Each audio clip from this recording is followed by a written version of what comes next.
চাঁপাইনবাবগঞ্জে মাদকদ্রব্য নিয়ন্ত্রণ অধিদপ্তর ও বিজিবির যৌথ অভিযানে হেরোইনসহ আটক একজন। আপনারা দেখছেন সমাজের চিত্র টিভি সংবাদ। চাঁপাইনবাবগঞ্জ থেকে ফয়সাল আজম অপুর পাঠানো ভিডিও তথ্যচিত্রে দেখুন বিস্তারিত।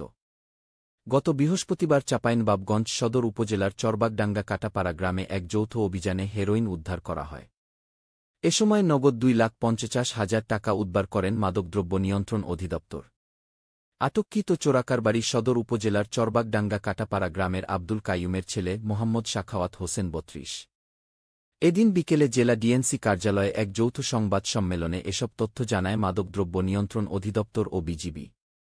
সংবাদ সম্মেলনে মাদকদ্রব্য নিয়ন্ত্রণ অধিদপ্তর ও বিজিবি জানায়, গোপন সংবাদের ভিত্তিতে সকালে সাখাওয়াত হোসেনের বাড়িতে যৌথ অভিযান পরিচালনা করা হয়।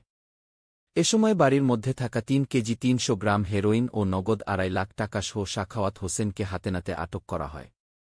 মাদকদ্রব্য নিয়ন্ত্রণ অধিদপ্তর চাঁপাইনবাবগঞ্জ জেলা কার্যালয়ের উপপরিচালক চৌধুরী ইমরুল হাসান ও চাঁপাইনবাবগঞ্জ ব্যাটালিয়ন 53 বিজিবি এর সহকারী পরিচালক মোহাম্মদ রফিকুল ইসলাম উপস্থিত থেকে আরও জানান, প্রাথমিক জিজ্ঞাসাবাদে আটককৃত সাখাওয়াত হোসেন জানান, একই এলাকার আবদুল্লাহ ওরফে আব্দুল ও জুয়েল রানার নেতৃত্বে তারা দীর্ঘদিন ধরে সীমান্তবর্তী এলাকায় হেরোইন সংগ্রহ করে সারা দেশে পাচার করত।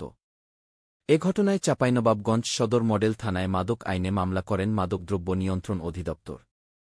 সমাজের চিত্র টিভি সংবাদের সাথে থাকার জন্য ধন্যবাদ।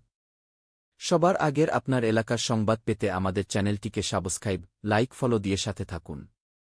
পরবর্তী সংবাদ শোনার আমন্ত্রণ রহিল।